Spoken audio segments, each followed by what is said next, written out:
મિત્રતા એ ખૂબ અલગ એકદમ વસ્તુ છે કે મારે એ એક સ્પેશિયલ વસ્તુ છે. એટલે તો ઓલું નથી કહેતા કે જમાનો છે કાળો નાગ તો હું પણ મદારી છું અને પછાડું ઉડતા પંખીને એવો હું શિકારી છું.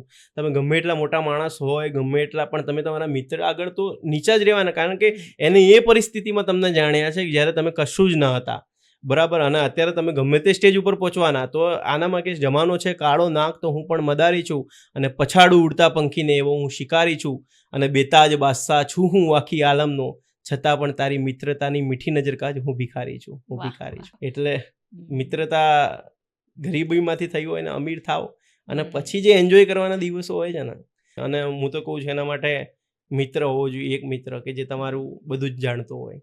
હા, પણ એ પણ બાળપણના મિત્રો હોય એ વાત અલગ જ બને. હા, એ તો અત્યારે નથી કહેતા કે શેરી મિત્ર 100 મળે, તાળી મિત્ર અનેક, પણ એક સુખ દુઃખમાં સાથ આપે ને એવો મિત્ર એક જ મળે.